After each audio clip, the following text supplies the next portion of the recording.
ನಮಸ್ಕಾರ. ಆರ್5 ನ್ಯೂಸ್ಗೆ ಸ್ವಾಗತ. ಕಳೆದ ಭಾನುವಾರ ಬಳ್ಳಾರಿಯ ಜಮಾತೆ ಇಸ್ಲಾಂ ಹಿಂದ್ ಈ ಧಾರ್ಮಿಕ ಸಂಸ್ಥೆಯು ಬಳ್ಳಾರಿ ನಗರದ ಜೋಳದರಾಸಿ ದೊಡ್ಡನಗೌಡ ರಂಗಮಂದಿರದಲ್ಲಿ ಆದರ್ಶ ಸಮಾಜದ ನಿರ್ಮಾಣ, ಪ್ರವಾದಿ ಮಹಮ್ಮದರ ಶಿಕ್ಷಣದ ಬೆಳಕಿನಲ್ಲಿ ಎಂಬ ವಿಷಯವನ್ನು ಕುರಿತು ವಿಚಾರಗೋಷ್ಠಿಯನ್ನು ಏರ್ಪಡಿಸಿತ್ತು. ಈ ಕಾರ್ಯಕ್ರಮದಲ್ಲಿ ಮುಖ್ಯ ಅತಿಥಿಗಳಾಗಿ ಆಗಮಿಸಿದ ಜನಾಬ್ ಲಾಲ್ ಹುಸೇನ್ ಕಂದಗಲ್ ಇವರು ವಿಶೇಷೋಪನ್ಯಾಸವನ್ನು ನೀಡಿದರು. ಆರ್ಥಿಕ ಶೋಷಣೆ, ಸಾಮಾಜಿಕ ತಾರತಮ್ಯ, ಮಹಿಳೆಯರು ಮತ್ತು ದುರ್ಬಲರ ಮೇಲೆ ಅತಿರೇಕ ಹಾಗೂ ನೈತಿಕ ಅಧಪತನ ಇತ್ಯಾದಿಗಳನ್ನು ಮಹಮ್ಮದ್ ಪೈಗಂಬರರ ಆದರ್ಶ ಮತ್ತು ತತ್ವಗಳನ್ನು ಪಾಲಿಸುವ ಮೂಲಕ ಸರಿಪಡಿಸಬಹುದೆಂದರು. ಮಾನವೀಯತೆಗೆ ಹಾಗೂ ಮಾನವ ಕುಲಕ್ಕೆ ಇವರು ನೈತಿಕತೆಯ ಬೆಳಕಾಗಿದ್ದಾರೆ ಎಂದರು.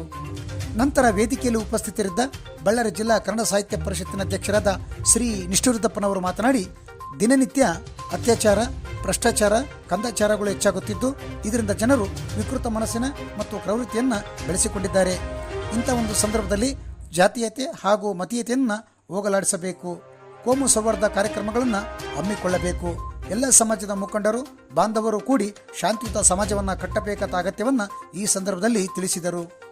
ಈ ಕಾರ್ಯಕ್ರಮದಲ್ಲಿ ಶ್ರೀಕೃಷ್ಣ ಚಂದ್ರದಾಸ್ ಅಧ್ಯಕ್ಷರು, ISKCON Varnashrama Ballari, father Ivan Pinto, Janab Khazi Ghulam Ghouse Siddiqui Ballari, Jagadish Prajapita Brahmakumari Ishwara Vishwavidyalaya Ballari, Sardar Surender Singh ಮುಖಂಡರು, ಸಿಖ್ ಸಮಾಜ ಬಳ್ಳಾರಿ, ಎಚ್ ಹುಸೇನಪ್ಪ ವಿಭಾಗೀಯ ಸಂಘಟನಾ ಸಂಚಾಲಕರು, ಕರ್ನಾಟಕ ದಲಿತ ಸಂಘರ್ಷ ಸಮಿತಿ ಕಲ್ಯಾಣ ಕರ್ನಾಟಕ ಗುಲ್ಬರ್ಗ, ಡಾಕ್ಟರ್ ಸೈಯದ್ ಜೈನುಲ್ ಅಬೀದ್ ಬಳ್ಳಾರಿ ಜಿಲ್ಲಾ ಸಂಚಾಲಕರು, ಜಮಾತೆ ಇಸ್ಲಾಂ ಹಿಂದ್ ಬಳ್ಳಾರಿ, ಶ್ರೀಮತಿ ಮೆಹಜಬೀನ್ ಬಳ್ಳಾರಿ ಜಿಲ್ಲಾ ಮಹಿಳಾ ಸಂಚಾಲಕರು, ಜಮಾತೆ ಇಸ್ಲಾಮಿ ಹಿಂದ್, ಜನಾಬ್ ಸೈಯದ್ ನಾಸಿರ್ ಅಲಿ ಘಟಕದ ಅಧ್ಯಕ್ಷರು, ಜಿಲ್ಲಾ ಜಮಾತೆ ಇಸ್ಲಾಂ ಹಿಂದ್ ಬಳ್ಳಾರಿ ಮುಂತಾದ ಗಣ್ಯರು ಈ ಸಂದರ್ಭದಲ್ಲಿ ಉಪಸ್ಥಿತರಿದ್ದರು. ವರದಿ BH ಶಣಪ್ಪ, ಜಿಲ್ಲಾ ವರದಿಗಾರರು, ಆರ್5 ನ್ಯೂಸ್ ಬಳ್ಳಾರಿ. ಖಂಡಿತವಾಗಿ ಅರ್ಥ ಬರುತ್ತೆ.